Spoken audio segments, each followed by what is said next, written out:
যখন কোনো বক্তার কাছে যখন বক্তব্য শুনে তখন সেটা ইসলাম মনে করে শুনবে কি শুনবে না? সেটা হানাফি বলে না, বুঝতে পেরেছেন?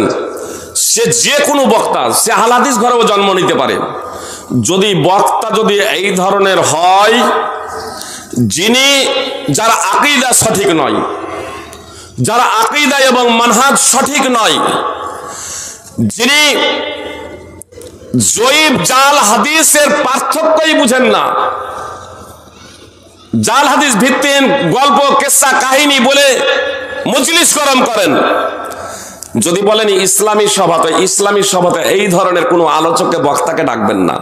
সে আহলে হাদিস ঘরে জন্মগ্রহণ করো আর অন্য কোনো মাযহাবী ঘরেই সে জন্মগ্রহণ করুক, বিষয়টা বুঝতে পেরেছেন? যেহেতু বক্তাদের লিস্ট এ বিষয়ে লম্বা, বক্তাদের লিস্ট এ বিষয়ে লম্বা, যারা কোরআন এবং সুন্নাহর আলোচনা করেন একমাত্র তাদেরকে এখানে আহ্বান জানাবেন। এখানে বলা নয়, মানে যে কোনো আলোচক, বিশেষ করে জনগণের বক্তব্য তাদেরই শোনা উচিত যারা কোরআন এবং সুন্নাহর আলোচনা করেন। সাহাবায়ে কিরাম রাদিয়াল্লাহু তাআলা আনহুম যেভাবে কোরআন সুন্নাহকে বুঝেছেন সেইভাবে। জি, অতএব কোন শিয়াও যদি আলোচনা করে, আলোচনা শুনবেন না। কেন? যে শিয়ারা সাহাবায়ে কিরামদের কাফের বলে, তাহলে কোরআনের আলোচনা করবেন কেমনে? যেখানে আল্লাহ সাহাবায়ে কিরামদের ঈমানকে পরবর্তীদের জন্য মানদণ্ড নির্ধারণ করলেন। সূরা বাকারা 2 নম্বর সূরা 137 নম্বর আয়াত উঠান। শুধু তাই নয়, সাহাবায়ে কিরাম রাদিয়াল্লাহু তাআলা আনহুমদের যারা একাগ্রতার সহিত তাদের জন্য কল্যাণ কামনা করে তাদের পথ অনুসরণ করে, আল্লাহ বলছেন তাদের প্রতিও, সেই সাহাবাদের প্রতি আল্লাহ সন্তুষ্ট, আর এদের প্রতি আল্লাহ সন্তুষ্ট, আর তারাও আল্লাহর প্রতি সন্তুষ্ট। আল্লাহ বলছেন উভয়ের জন্য, মানে সাহাবাদের জন্য এবং সাহাবাদের যারা একনিষ্ঠতার সাথে অনুসরণ করবে উভয়ের জন্য আল্লাহ বলছেন আমি জান্নাত প্রস্তুত করে রেখেছি। আর তাদেরকে যারা কাফের বলে তারা মুসলমান হতে পারে? তো এই জন্য এই লেবাস পোশাক পড়লেই, প্রথম নম্বর বলবো, যারা কন্টাক্ট করে, জালসা যদি করেন, ইসলামী প্রোগ্রাম করেন, সভা যদি করেন, কোন বক্তা যদি বলেন যে আমাকে এত টাকা দিতে হবে, প্রথমেই তাকে মাইনাস, প্রথমেই মাইনাস। যে কোনো সে বক্তা হোক না কেন। আজকে সমাজে এত জালসা, এত প্রোগ্রাম, পরিবর্তন হচ্ছে না কেন সমাজ? পরিবর্তন হচ্ছে না কেন সমাজ? এক ব্যবসা বলছে, ফাইজি সাহেব বলছিলেন এই কন্টাক্ট করে এইভাবে টাকা নেওয়াটা ঠিক না। কোরআনের দলিল দিচ্ছিলেন যে নবী রাসূলদের আদর্শ এই ছিল, কিন্তু একটা আমি হাদিস পেয়েছি, কিন্তু একটা আমি হাদিস পেয়েছি টাকা নেওয়া যায়। কি ইন আহকাম আখাযতুম আলাইহি আজরান কিতাবুল্লাহ, নিশ্চয়ই যেসব বিষয়ে পারিশ্রমিক নেওয়া হয় সব থেকে অগ্রাধিকার যোগ্য হচ্ছে আল্লাহর কিতাব অর্থাৎ পবিত্র কোরআন। বলছে সহিহ বুখারীতে আছে, হাদিস পেয়ে গেছি। সুপ্রিয় ভাই, এবং বলে এই হাদিসটা কার? এই হাদিসটা কোন প্রসঙ্গে? এটা তো হাদিস ঝাড়ফুঁক প্রসঙ্গে, তন্ত্র মন্ত্র দ্বারা না, তাবিজ দিয়ে না, ধাগা ইত্যাদি পড়ে বা তাবিজ লিখে দিয়ে টাকা পয়সা না, এটা শিরক। কোরআন এবং সুন্নাহ পড়ে, কোরআন পড়ে কেউ যদি ঝাড়ফুঁক করে, পারিশ্রমিক যদি নিব মনে করে, এটা জায়েজ। উত্তম হচ্ছে না নেওয়া, জায়েজ হচ্ছে নিতে পারে। সুপ্রিয় ভাই এবং বোন, এই ইসলামের প্রচার পাবলিসিটি করে নয়, দাওয়াত এবং তাবলীগের কাজ করে নয় যে আমাকে এত টাকা দিতে হবে না তো আমি বক্তব্য দেব না, আমি জালসা করব না। ও বক্তাকে বলে দেন তোমার প্রয়োজন নেই, প্রয়োজন নেই। দেখবেন ও বক্তাই এবার তারপরে পায়ে পড়বে, ভাই আমাকে নেন না। বলছি আপনারা একবার শুধু ইয়ে করেন, জনগণ যারা কন্টাক্ট করছে তাদের সার্বিকভাবে বয়কট। ওরাই তখন বলবে আপনার যা মনে যায় তাই দেবেন, আপনার যা মনে যায় তাই দেবেন, আর চাইবো না। আল্লাহ আমাদের হেদায়েত দান করুক। বিষয়টা হলো কোরআন এবং সুন্নাহর কথা যে বক্তা বলবেন, তো কোরআন এবং সুন্নাহ জনগণ তো জানছেন না, যে আরবিতে বললেই তো সেটা কোরআন আর সুন্নাহ হয়ে যায় না। আরবিতে বললেই সেটা কোরআন আর সুন্নাহ হয়ে যায় না। দারুল উলুম দেওবন্দের শাইখুল হাদিস, যাকে শাইখুল হিন্দ বলে আখ্যায়িত করতেন, মাহমুদুল হাসান, কোন আলেম যদি থেকে থাকেন, বক্তব্য হয়তো এর মাঝে মাইক্রোফোনের মাধ্যমে লাইভ এরকম বিশ্বের বিভিন্ন জায়গা থেকে দেখছেন, কেউ যদি বলেন দেখবো আমার কাছে সেই গ্রন্থ আছে, লিখছেন তিনি লিখছেন আল্লাহ তাআলা বলেছেন ইয়া আইয়ুহাল্লাযীনা আমানু আতিউল্লাহ ওয়া আতিউর রাসূলা ওয়া উলিল আমরি মিনকুম ফাইন তানাযাতুম ফি শাইইন ফারুদ্দুহু ইলাল্লাহি ওয়া রাসূল ওয়া ইলা উলিল আমরি মিনকুম। বুঝতে পেরেছেন? দিয়ে তারপরে লিখছে, অনুবাদ লিখছেন, তারপরে তার দ্বারা ইস্তেদলাল করছেন। আহলে হাদিসেরা যদি এই আয়াতটাকে দেখতে পায় তাহলে বলবে কোরআনে পরস্পর বিরোধী কথা আছে। সুপ্রিয় ভাই এবং বোন, এই ধরনের পবিত্র কোরআনে কোনো আয়াত নেই। তার জীবদ্দশাতে আহলে হাদিসেরা সোচ্চার হয়েছিলেন এবং একজন হানাফিও সোচ্চার হয়েছিলেন, যেটা শাইখুল হিন্দের মিস্টেক না, এটা ইচ্ছাকৃতভাবে সুপ্রিয় ভাই এবং আল্লাহর নামে মহা অপবাদ দিয়েছেন। মানে মাযহাব বাঁচাতে গিয়ে আল্লাহর নাম দিয়ে কোরআনের আয়াত পেশ করছেন। তার মৃত্যুর পরে দেওবন্দের ওলামায়ে কেরাম 4 সংস্করণ বের হয়ে যাবে, 5ম সংস্করণে তারা তার সংস্কার এবং সংশোধন করেছেন। তার জীবদ্দশা তো নয়, তা অনেক দিন বেঁচে ছিলেন। তার মৃত্যুর পরে একাধিক সংস্করণ বের হয়েছে। তারপরে ওলামায়ে কেরাম দেখলেন যে ব্যাপার তো খারাপ, একবার প্রকাশ্য চোর ধরা পড়ে যাব, তখন তারা এটা সংস্কার সংশোধন করেছেন। ভূমিকাতে আপনার লেখা আছে কখন সংস্কার সংশোধন করেছেন, সেই বিষয়টাও যদি কেউ দেখবো মনে করেন, আমার কাছে বই আছে, আপনারা গিয়ে দেখবেন।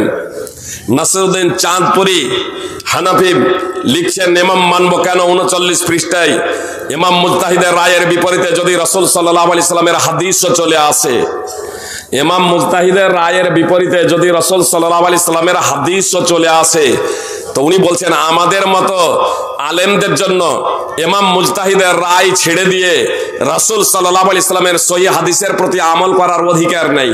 নাউযুবিল্লাহি মিন যালিক। তো আপনাদেরকে সহিহ হাদিস বলবে তার মাযহাবের বিরুদ্ধে বলে?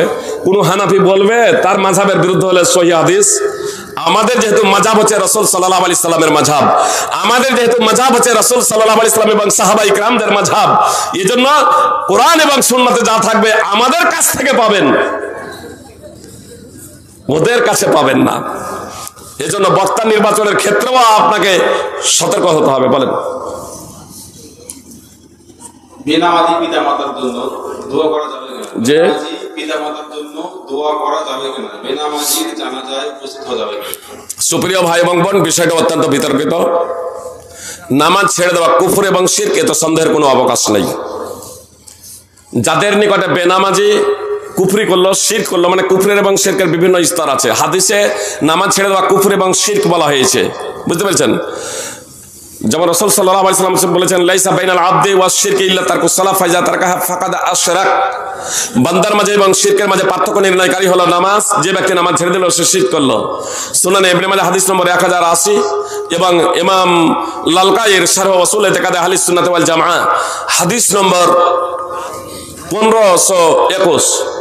তো নামাজ ছেড়ে দেওয়া শিরক, নামাজ ছেড়ে দেওয়া কুফর, এ বিষয়ে সহিহ মুসলিম, আবু দাউদ, তিরমিজি, নাসাই, ইবনে মাজাহ বিভিন্ন হাদিস গ্রন্থে স্পষ্ট হাদিস এসেছে।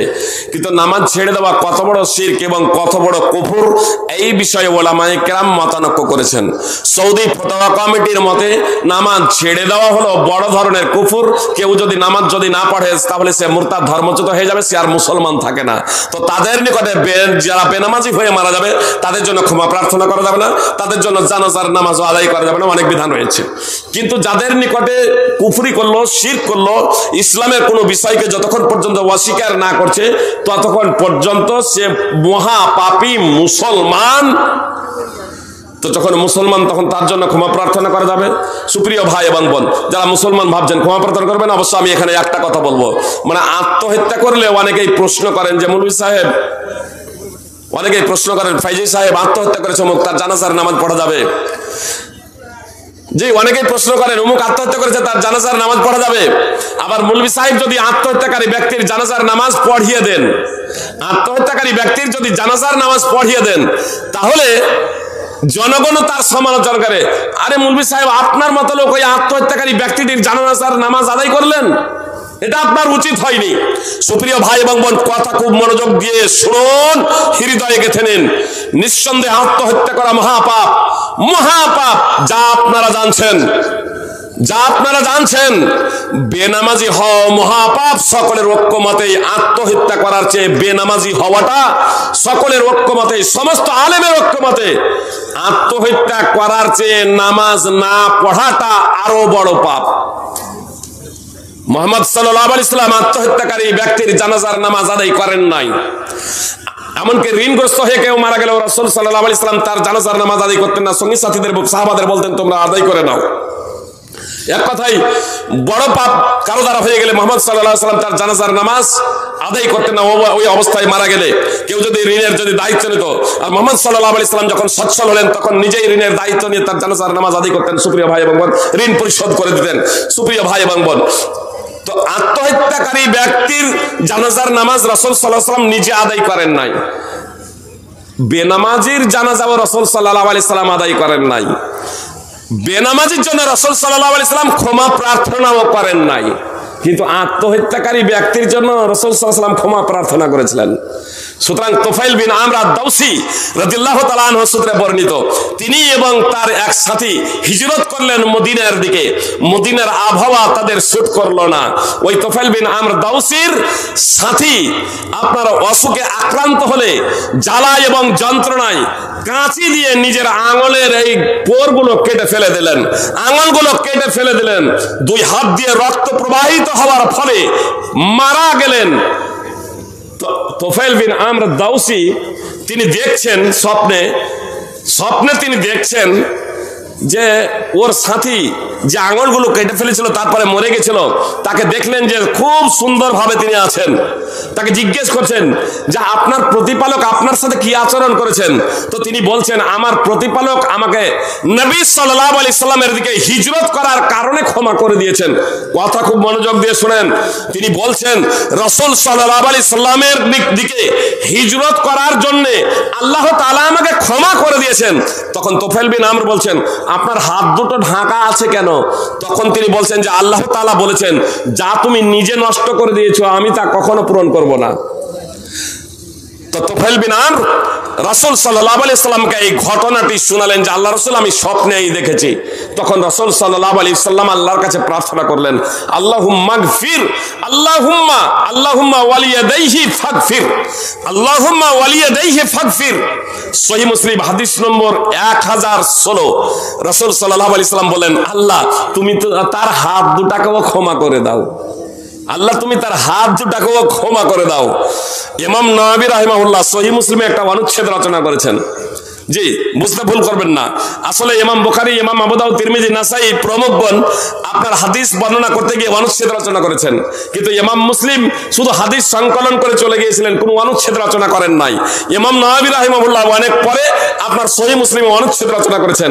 তো এই হাদিসকে কেন্দ্র করে ইমাম নওয়াবী রাহিমাহুল্লাহ একটা অনুচ্ছেদ রচনা করেছেন যে আত্মহত্যাকারী কাফের হয়ে যায় না। তো আত্মহত্যা করার থেকে নামাজ ছেড়ে দেওয়াটা বড় কুফর না বড় কুফর নয়? আত্মহত্যা করার চেয়ে নামাজ ছেড়ে দেওয়াটা বড় পাপ না বড় পাপ নয়? এর জন্য তো আল্লাহ রাসূল ক্ষমা চাইলেন সুপ্রিয় ভাই এবং বোন, এবং এই বিষয়ে কাফের হয়ে যায় না, স্পষ্ট দলিল।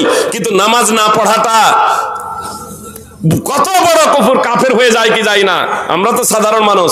সৌদি আরবের শেখ আবদুল বাদশাহ বড় বড় মুফতিগণ, বর্তমানে সৌদি আরবের বিখ্যাত মুফতি মুহাম্মদ সালেহ আল মুনাজ্জিদ হাফেজাহুল্লাহ তিনি বলছেন যে নামাজ যদি না পড়ে সে আর মুসলমান থাকে না। ফল কথা নামাজি হয়ে যান, প্রশ্ন না করে নামাজি হয়ে যান। ছেলে মেয়েকে নামাজি বানানোর প্রচেষ্টা করুন, স্বামী স্ত্রী একে অপরকে নামাজি বানানোর প্রচেষ্টা করুন। আপনি মুসলিম অথচ নামাজ পড়েন না, মুসলিম দাবি করেন কেবলে। আল্লাহ আমাদের হেদায়েত দান করুন। আসসালামু আলাইকুম। বিড়ি হারাম, কিন্তু বিড়ি মালিকের টাকা মসজিদ মাদ্রাসা নির্মাণের জন্য নেওয়া হচ্ছে এবং মসজিদের ইমামদের মাসিক বেতন মেটানো হচ্ছে, এটা কি জায়েজ? সুপ্রিয় ভাই এবং বোন, শুধু বেড়ি বলে নাই, আপনার আপনার মদ ইত্যাদি যা কিছু আছে একবার স্পষ্ট হারিমেতে সন্দেহের কোনো কারো দ্বিমতই নেই, কোনো আলেমের দ্বিমত নেই। মদ হারাম হওয়ার ব্যাপারে কোনো আলেমের দ্বিমত নেই, সুদ হারাম হওয়ার ব্যাপারে কোনো আলেমের দ্বিমত নেই। যারা সরকারি চাকরিজীবী মাস্টার তাদের বেতন পারিশ্রমিক নেওয়া হচ্ছে না? হচ্ছে না, ও পারিশ্রমিক নিচ্ছেন। সুপ্রিয় ভাই বোন, মসজিদের ইমাম তিনি আপনার মসজিদে যিনি ইমাম উনার সময়কে বেঁধে দিয়েছি আমরা সমাজের মানুষ। আমি একদিন এখানে এলাম, নামাজ পড়িয়ে দিলাম, তারপরে বলছি আমাকে টাকা দেন, নিঃসন্দেহে এটা না জায়েজ। বুঝতে পেরেছেন? টাকা দেন, আমি বলছি নামাজ পড়লাম, বলছি টাকা দেন, নিঃসন্দেহে এটা না জায়েজ। কিন্তু যখন একজন ইমামকে আমরা তার কাজকর্ম থেকে মুক্ত করে নিয়ে মসজিদের চতুর্সীমার ভিতরে তাকে বেঁধে দিচ্ছি, তার সময়টাকে নিয়ে নিচ্ছি, তখন তার দায়িত্বভার আমরা নিজেরা গ্রহণ করেছি পারিশ্রমিক দেওয়া। আমি যদি বিড়ির কোম্পানি হই, আমি যদি সুদ যদি খাই, তাহলে সেই অপরাধ আমার। আমি যে পারিশ্রমিক দিচ্ছি, ইমাম যে পারিশ্রমিক দিচ্ছেন, সেই পারিশ্রমিক তার জন্য হারাম না। এখন কথা হচ্ছে হারাম টাকা দিয়ে যদি মসজিদ যদি নির্মাণ যদি হয়, জি, প্রথম নম্বর কথা হচ্ছে আমরা যারা যখন মসজিদের জন্য টাকা যখন চাইবো, সবাইকে আমরা বলবো আপনার বৈধ টাকাটা দান করেন। তারপরেও যদি কেউ যদি হারাম দেয় অথবা হারাম টাকা দিয়ে মসজিদ নির্মাণ হয়ে থাকে, শেখ ইবনে বাজ রাহিমাহুল্লাহ সৌদি আরবের সর্বোচ্চ মুফতি ছিলেন বিংশ শতাব্দীর, তাকে এই প্রশ্নটাই করা হয়েছিল, যদি হারাম টাকা দিয়ে মসজিদ যদি নির্মাণ হয় তো নামাজ হবে কি হবে না? বলছে নামাজ হয়ে যাবে, দাতা নাকি পাবে না। কেন পাবে না? আল্লাহ রাসূল সাল্লাল্লাহু আলাইহি ওয়াসাল্লাম বলেছেন ইন্নাল্লাহ তাইয়্যিব লা ইয়াকবালু ইল্লা তাইয়্যিবা, নিশ্চয়ই আল্লাহ তাআলা পবিত্র, তিনি পবিত্র ছাড়া কোনো বস্তু গ্রহণ করেন না। কেউ যদি অপবিত্র বস্তু, হারাম বস্তু যদি দান করে, তাহলে তার প্রতিদান পাবে না, কিন্তু আপনার নামাজ হয়ে যাবে ইনশাআল্লাহ। সহিহ মুসলিম হাদিস নম্বর 1015। আল্লাহ তাআলা পবিত্র বস্তু ছাড়া কোনো বিষয়ের প্রতিদান দেন না। এজন্য আপনাদেরকে বলবো, প্রথম নম্বর কথা হচ্ছে যে হারাম ইনকাম বন্ধ করে দিন। রিজকের মালিক আল্লাহ, রিজকের মালিক আল্লাহ। হারাম ইনকাম ব্যবসা বাণিজ্য যা আছে বন্ধ করুন, বৈধ পদ্ধতিতে উপার্জন করুন, ব্যবসা করুন, নম্বর 1। নম্বর 2, আপনি যখন আপনার যা আছে দান করবেন, একমাত্র যে বিষয়ে আপনি 100% নিশ্চিত যে এটা বৈধ, সেটাই আপনি দান করবেন। তার কারণ তাহলে আপনি প্রতিদান পাবেন, আর না হলে আপনার দেওয়াই হবে, প্রতিদান পাবেন না। আসসালামু আলাইকুম। জর্দাখোর ইমামের পিছনে নামাজ হবে কি? সুপ্রিয় ভাই এবং বোন, জর্দা হচ্ছে হারাম। হারাম কেউ যদি সেটাকে হারাম জেনেও কেউ যদি খায়, সুদ হচ্ছে হারাম। হারাম জেনেও খেলে ইমান বিনষ্ট হবে না, সে মহাপাপী হবে, সে মহাপাপী। অবশ্য মহাপাপীকে ইমাম না বানানো উচিত। যখন আপনি ইমাম নিযুক্ত করবেন, ইমাম বানাবেন না। তাহলে ইমাম যদি হয়ে যায়, বা আপনি জানছেন এই ইমাম এরকম জর্দাখোর, তাকে ইমামতি করছে, তাহলে জামাতে আপনি শামিল হবেন। জর্দাখোর বলে, হারামখোর বলে তার ইমামতি থেকে বিরত থাকবেন এমনটি না। বুঝতে পেরেছেন? আপনি তার পিছনে নামাজ আদায় করবেন। একটা বিষয় এখানে, যে আল্লাহ রাসূল সাল্লাল্লাহু আলাইহি সাল্লাম বলেছেন, যার শরীরটা লালিত পালিত হয় হারাম দ্বারা, যার পোশাক হারাম, যার পানীয় হারাম, যার খাবার হারাম, এক কথায় ছোট থেকে নিয়ে পুরো যে বডিটা তৈরি হয়েছে হারাম দ্বারা, তার পানাহার হারাম, তার লেবাস এবং পোশাক হারাম, আর সে হাত তুলে প্রার্থনা করছে ইয়া রব্বি ইয়া রব্বি, আল্লাহ তাআলা, আল্লাহ রাসূল সাল্লাল্লাহু আলাইহি সাল্লাম বলেন তার দোয়া কেমনে কবুল হবে? সুনানে মুসলিম, সহিহ মুসলিম হাদিস নম্বর 1015। আসলে যখন তার সবকিছুই হারাম, তখন তার দোয়া কেমন? দোয়া একটি ইবাদত। এই জন্য দোয়া কবুলের জন্য, ইবাদত কবুলের জন্য অন্যতম শর্ত হলো বৈধ লেবাস পোশাক, বৈধ খাদ্য, বৈধ পানীয়, এ শরীর যাতে বৈধভাবে লালিত পালিত হয়, বেড়ে উঠে। সুপ্রিয় ভাই এবং বোন, এজন্য আমাদের চেষ্টা করতে হবে বৈধ পন্থায় উপার্জন, বৈধ পন্থায় উপার্জন, এটা অন্যতম গুরুত্বপূর্ণ বিষয়। এবার বিষয়টা হচ্ছে, কারো শরীর যদি হারাম এবং হালাল দ্বারা লালিত পালিত হয়ে থাকে, বা কেউ যদি হারাম এবং হালাল যদি উপার্জন করে থাকে আর যদি খায়, তাহলে তার নামাজ হবে কি হবে না? এটা বলা যাবে না যে তার নামাজ হবে না। বুঝতে পেরেছেন? কিন্তু সে যে হারাম উপার্জন করেছে, তার জন্য তার পাপ হবে, তার জন্য তার গুনাহ হবে। বলুন। এটা আমাদের শেষ প্রশ্ন। বিয়ে বাড়িতে গান বাজনা পটকা ফোটানো হয়, কিন্তু সেই বিয়ে বাড়িতে ইমামদের বিয়ে পড়ানো কি জায়েজ? সুপ্রিয় ভাই এবং বোন, শুধু ইমামের সাথে শুধু ইমামকে যদি করে দেন, আমি আগে একটা কথা বললাম যে ইমামরা তো এখন আমাদের মানে কমিটির অধীন, মানে রিস্ক, আমরা ইমামরাও আমাকেও সম্পৃক্ত করছি। বুঝতে পেরেছেন? আসলে আমি ইমাম না, আর আমিও সবগুলো পরোয়াও করি না। বুঝতে পেরেছেন?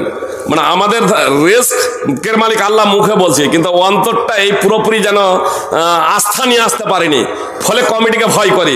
এই জন্য কমিটিকে ভয় করে মুখে বললেও সেটা না জায়েজ, আমরা সার্বিকভাবে সেটা বাস্তবায়ন করতে পারি না অনেকে পাই। তবে সমস্ত ইমাম না, অনেক ইমাম আছেন যারা 100% যেটা করছেন। মূল বিষয় আসি, যে বাড়িতে বাদ্যযন্ত্র গান বাজনা হচ্ছে সেই বিয়েতে অংশগ্রহণ করা যাবে কিনা, প্রথম নম্বর কথা।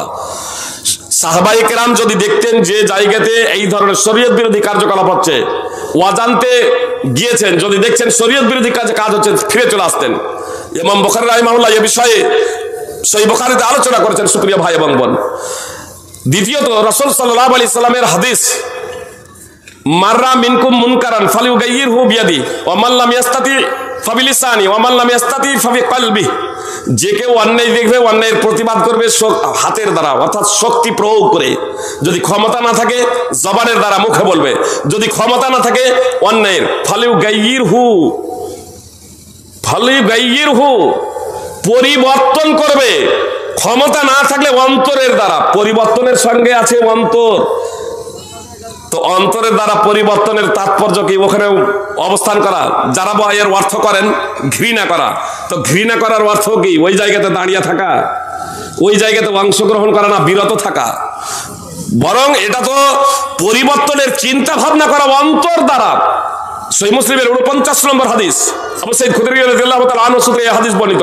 আর পরবর্তী হাদিস আব্দুল্লাহ ইবনে মাসউদ রাদিয়াল্লাহু তাআলা আনহু বর্ণিত। অত্র হাদিসে আলোচনা আছে যারা শরীয়ত বিরোধী কার্যকলাপ করবে তাদের ব্যাপারে রাসূল সাল্লাল্লাহু আলাইহি সাল্লাম বলেন, মান জাহাদাহুম বিয়াদিহি ফাহুয়া মুমিন। যে কেউ হাতের দ্বারা, শক্তির দ্বারা তাদের সাথে জিহাদ করবে, সংগ্রাম করবে, সে হচ্ছে ঈমানদার। ওয়ামান জাহাদাহুম বিলিসানিহি ফাহুয়া মুমিন। যে কেউ জবানের দ্বারা, মুখের দ্বারা তাদের সাথে জিহাদ করবে, সংগ্রাম করবে, সে হচ্ছে ঈমানদার। ওয়ামান জাহাদাহুম বিকলবিহি ফাহুয়া মুমিন। যে ব্যক্তি তাদের সাথে হৃদয়ের দ্বারা জিহাদ করবে, সংগ্রাম করবে, সে হচ্ছে ঈমানদার। স্পষ্টভাবে আল্লাহ রাসূল বলছেন, ওয়ামান জাহাদাহুম বিকলবিহি, হৃদয়ের দ্বারা সংগ্রাম করবে তাদের সাথে। হৃদয়ের দ্বারা সংগ্রাম তাদের সাথে কি? যে তাদের সাথে মিলেমিশে যদি খাওয়া বাসাই উঠাই করলেন, তাতে গেলে সংগ্রাম কি হৃদয়ের দ্বারা? হৃদয়ের দ্বারা সংগ্রামের তাৎপর্য হলো যে আপনি একাই পারছেন না, তাহলে এবার আপনি চিন্তা ভাবনা করবেন ওই অন্যায়টাকে কিভাবে প্রতিরোধ করা যায়। আপনি তখন মডেলের কাছে, যারা মডেল সর্দার, যারা সৎ ব্যক্তি, এদের নিয়ে চিন্তা ভাবনা করছেন, একত্রিত হচ্ছেন তার বিরুদ্ধাচরণ করার জন্য, অন্যায়ের মূলোৎপাটন করার জন্য। এবং ওই জায়গা থেকে আপনি নিজে দূরে সরে যাচ্ছেন, ওখানে আপনি থাকবেন না। জি, জুয়া, লটারি, মদ, নেশাজাত দ্রব্য আপনি ঘৃণা করছেন অন্তরের দ্বারা। এর তাৎপর্য কি? আপনি দাঁড়িয়ে দাঁড়িয়ে তামাশা দেখবেন আর বলবেন আমি অন্তর থেকে ঘৃণা করি? এ নির্লজ্জ। সুপ্রিয় ভাই এবং বোন, আল্লাহ তাআলা আমাদের হিদায়াত দান করুক। আল্লাহ রাসূল সাল্লাল্লাহু আলাইহি সাল্লামের ভাষা, প্রথম নম্বর হাদিসে আবু সাঈদ খুদরী রাদিয়াল্লাহু তাআলা আনহু সূত্রে যা বর্ণিত, যালিকা আযাফুল ঈমান। অন্তরের দ্বারা অন্যায়ের প্রতিবাদ করাটা হচ্ছে নিম্নতম ঈমান। আর আব্দুল্লাহ ইবনে মাসউদ রাদিয়াল্লাহু তাআলা আনহু সূত্রে যা হাদিস বর্ণিত, সহিহ মুসলিম হাদিস নম্বর 50, লাস্টের ভাষাটা অত্যন্ত ভয়াবহ। রাসূল সাল্লাল্লাহু আলাইহি সাল্লাম বলছেন, ওয়ালাইসা ওয়ারা যালিকা মিনাল ঈমান হাব্বাতু খারদাল। এর পরে অর্থাৎ অন্যায়ের দ্বারা, হৃদয়ের দ্বারা কেউ যদি অন্যায়কে অন্যায় বলে প্রতিরোধ না করে, রাসূল সাল্লাল্লাহু আলাইহি সাল্লাম বলছেন তার হৃদয়ে রায়ের দানার সমপরিমাণ ঈমান নেই। অতএব যেখানে বাদ্যযন্ত্র, গান বাজনা হচ্ছে, যেখানে শরীয়ত বিরোধী কার্যকলাপ হচ্ছে, সেই জায়গাতে অবস্থান করা একজন ঈমানদার ব্যক্তির জন্য কখনো কাম্য নয়, সমীচীন নয়। সেখানে আপনি বিয়ে কেন? আপনি শর্ত রাখুন বিয়ে পড়াবো না। আর শুধু ইমাম নয়, এর জন্য আমাদের মডেল সর্দার যারা আছেন সমাজের, তারাও দায়ী। আমি এই জন্য একটা উদাহরণ দিই, ফেতরা আমাদের সবাই দেয়। কেন দেয়? ধনী গরিব সবাই দেয়। আর জাকাত আবার ধনীরাও দেয় না অনেকেই। কেন দেয় না? তার কারণে ইমাম তো খাতা নিয়ে বসেন না যে কে জাকাত দিচ্ছে কি দিচ্ছে না। আপনার ফেতরার সময় ইমাম সাহেব খাতা নিয়ে বসে গেলেন, কে ফেতরা দিচ্ছে কি দিচ্ছে না। যে তখন এবার সবাই ফেতরা দিতে বাধ্য, তার কারণ খাতা নিয়ে বসেছেন। মডেল সর্দার খুব ভালোভাবে জেনে রাখুন, ওই ফেতরা নেওয়ার সময় যে টাকাতে আপনার অংশ আছে, এর জন্য নাকি সব মডেল সর্দার না। এক মৌলানা সাহেব বলছেন আদায় করতে গেছি, বলছে গ্রামের মাদ্রাসা দিব না, তার কাকে দিব? তো একদিন পরে, আর দুদিন পর আসে নাকি বসিনি। তারপর আর একদিন গেছেন, এত তাড়াতাড়ি গেছে গ্রামের মাদ্রাসা। জি ইলামির মাওলানা ওবাইদুর রহমান মাঝারি, মনে হয় উনি মাঝারি। ওবাইদুর রহমান তিনি এই কথাটা বলছিলেন, এখন তার মনে আছে কিনা বলতে পারবো না। তখন তিনি ইলামি মাদ্রাসাতে প্রধান শিক্ষক হিসেবে পড়াচ্ছেন। বলছে ফাইজি সাহেব কি বলবো, আমাদের পার্শ্বের গ্রাম। যখন আমি এই কথাটা বলছিলাম সেই প্রেক্ষাপটে বলছিলেন, বলছে আমাদের পার্শ্বের গ্রাম গিয়েছি, বলছে পার্শ্বের মাদ্রাসাকে বড় মাদ্রাসাকে দেবো না তো কোন মাদ্রাসায় দেবো, এখনো বাজেট করিনি, একদিন পরে আসেন। বলছে তারপরে 2 দিন ঘুরে এসেছি, দেননি, বলছে এখনো বাজেট করিনি। তারপরে 3 দিন পরে যদি যাচ্ছি তো মাথায় হাত দিয়ে বলছে ওরে খোদ্দাই ভুলেই গেছি 10 টাকা নেন। বুঝতে পারছেন না যে ফেতরা খাদ্যশস্য না টাকা পয়সা। হাদিস যখন নকল করছে, রমাদানের তোহফা যখন মাদ্রাসার তোহফাই লিখছেন, তখন বলছে রাসূল সাল্লাল্লাহু আলাইহি ওয়াসাল্লাম একটা খাদ্যশস্য ফরজ করেছেন, আর তারপরে এবার টাকার হিসাবে এরকম পরে বসানো হচ্ছে কেন, বুঝতে পারছেন না? আর এর জন্য তোর টাকা দিতেই হবে, জানছে আল্লাহ রাসূল খাদ্য বলেছেন, তারপরে টাকা দিতেই হবে কেন? খাদ্যশস্য দিলে তার ঘরে অতটা লুকানো যাবে না, টাকা পয়সা কোনো সমস্যা নাই। আল্লাহ আমাদের হেদায়েত দান করুক। সুপ্রিয় ভাই এবং বোন, জনগণ সবাই দিচ্ছে। মরণ সর্দার যদি বলেন বাদ্যযন্ত্র আমাদের গ্রামে বাজবে না, গান বাজনা ইত্যাদি আমাদের কোনো আমার সমাজে বাজবে না, বেনামাজি একটাও আমাদের সমাজে থাকবে না। আমরা আলেম ওলামা এবং মরণ সর্দার এই দুটো শ্রেণী যদি ঠিক হয়ে যায়, আমাদের সমাজ কোরআন এবং সুন্নাহ দ্বারা পরিচালিত হবে এবং কোরআন এবং সুন্নাহর অনুসারী হয়ে যাবে। একটাও বেনামাজি থাকবে না। যেদিন আলেম ওলামা মুলবি মাওলানা আমরা বলবো বেনামাজির জানাজা আমরা পড়াবো না। আর বেনামাজির যে যুবক কোন নিয়ে বিয়ে করবে সেই বিয়ে আমরা পড়াবো না, যে বিয়েতে বাদ্যযন্ত্র হবে সেই বিয়ে পড়াবো না। আর এটাকে যদি সাপোর্ট যদি করেন মডেল এবং সর্দার আমরা সাথে আছি, তাহলে ইনশাল্লাহ আমাদের সমাজ কুসংস্কার মুক্ত হবে। আর যদি আলেম ওলামা আমরা যদি বলি সমস্যা গেছে টাকা তো পাবোই, তো সমস্যা আছে কবরে যখন যাব, সমস্যা আছে যখন আল্লাহর কাছে হিসাব দেব। আল্লাহ আমাদের হেদায়েত দান করুন। আল্লাহ আমাদের পবিত্র কোরআন এবং সুন্নাহ অনুযায়ী জীবন যাপন করার তৌফিক দান করুন। আমিন। আকুলু কাওলি হাযা আস্তাগফিরুল্লাহ লি ওয়া লাকুম মিনাল মুসলিমিন। আসসালামু আলাইকুম ওয়া রাহমাতুল্লাহি ওয়া বারাকাতুহু।